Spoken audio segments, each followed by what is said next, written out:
esses fatores psicossociais. Todo mundo sabe que a NR1 está entrando em vigor a partir do dia 26 agora de maio, e muitas pessoas ainda veem como novidade essa questão aí dos fatores psicossociais. Isso tem a ver com a nossa mente, quando de fato a nossa mente vira um risco ocupacional, e problemas como ansiedade, pressão dentro do ambiente de trabalho, conflitos, a questão da sobrecarga de trabalho também. Então é importante nós, profissionais de segurança do trabalho, aprendermos aí a identificar, a gerenciar e de fato entender o que afeta o bem-estar e também a saúde mental dos trabalhadores. Nós estamos acostumados a identificar risco físico, químico, biológico, risco de acidentes. É importante a gente acostumar agora a também saber fazer essa identificação dos riscos psicossociais. O que seriam esses riscos psicossociais? Então, esse risco invisível, ele afeta o que é visível. Exemplos de fatores organizacionais que estão presentes aí no ambiente de trabalho, os fatores de relacionamento, que são os fatores relacionais, e também aquilo que a gente chama de a engrenagem da empresa. A gente vai estar explicando o que é isso tudo.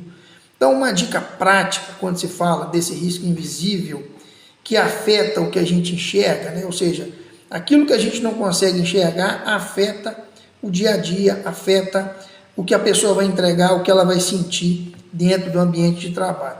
Então, o estresse, por exemplo, é uma carga pesada.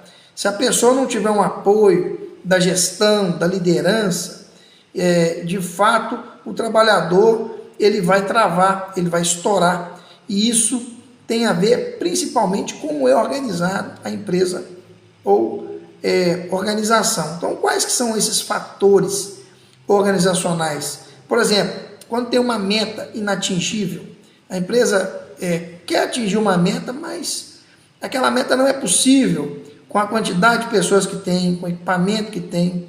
Muitas vezes também a falta de clareza, jornadas excessivas. Isso tudo são fatores organizacionais.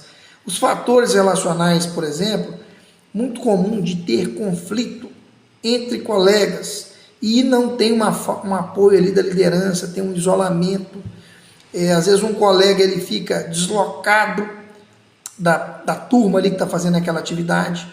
E de fato, quando a gente fala da engrenagem, quando a pressão ela supera ali a capacidade de enfrentamento, o risco vira doença. Então a pessoa não tem resistência mais para superar aquilo que foi passado para ela cumprir como meta, como atividade dentro da empresa ou organização. O que o técnico tem que fazer? O que o TST ele tem que fazer no dia a dia? Então, por exemplo, quando eu tenho uma sobrecarga de trabalho e eu consigo identificar qual que é a ação, a gente tem que, por exemplo, identificar os excessos, sugerir a revisão de processos, a gestão. Se eu tenho uma pessoa sobrecarregada, eu tenho que verificar o processo, eu tenho que verificar o que acontece para ter aqueles excessos ali. Ou seja, além de identificar esses excessos, o que gera? O assédio moral, por exemplo, o que um técnico de segurança tem que fazer quando ele identifica isso? Fomentar ali canais de denúncia, treinamento de conduta, de ética. Ou seja, se uma pessoa está sendo assediada moralmente, com apelidos, com xingamentos, com tratativas, de fato a empresa tem que ter um canal de denúncia para chegar àquela informação e ter a tratativa. E isso pode gerar, às vezes, insegurança. Como tratar insegurança? De fato, a gente tem que apoiar, uma das ações que o técnico tem que fazer é apoiar a transparência na comunicação interna da empresa, para que as pessoas não se sintam inseguras. Às vezes a pessoa está insegura no ambiente por falta de comunicação. Uma máquina nova que chega, uma contratação nova, a pessoa já fica com medo ali de perder um emprego. Um exemplo prático que a gente pode trazer: um colaborador isolado ou irritado no DDS, está diferente.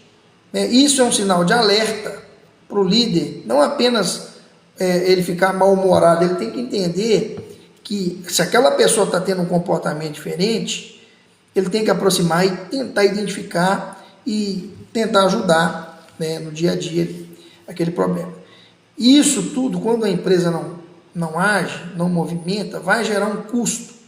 O custo dessa inércia, o custo da empresa não movimentar, não ter ações, absenteísmo e turnover, é um custo.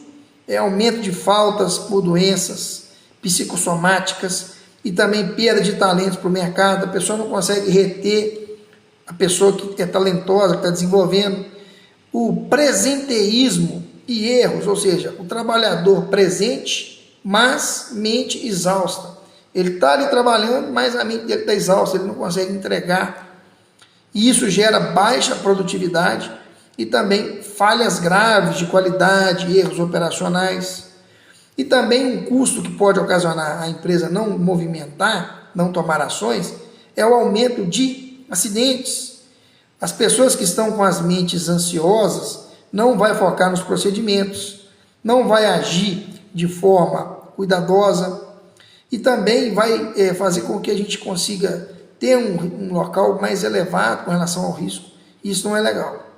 Então, tratar a saúde mental como frescura é um erro estratégico que destrói o lucro e também a segurança. Então, muita gente está pensando aí, esse psicossocial é uma frescura danada, e pronto, e as pessoas não querem, às vezes, tomar ali as decisões que devem ser tomadas com relação ao levantamento, com relação também principalmente, né, quando nós falamos das ações, quando se fala, por exemplo, em segurança 360, ter uma escuta ativa, ter um DDS humanizado, a empresa criar ali espaços seguros para falar sobre sentimentos e limites aí sem represálias, dar um tempo para o trabalhador poder desabafar, integrar isso no PGR, incluir riscos psicossociais no inventário e também propor medidas de controle organizacional. Isso tem que ser a ponte com o RH e a psicologia, identificar sinais no chão de fábrica e também encaminhar para o suporte especializado. Então é muito importante, quando se fala de segurança do trabalho, cuidar de pessoas, e pessoas têm sentimentos e têm limites, e isso é fundamental para você, de fato, ter um ambiente mais saudável, um ambiente mais seguro, cuidar da saúde mental das pessoas, isso aí é fundamental, ok?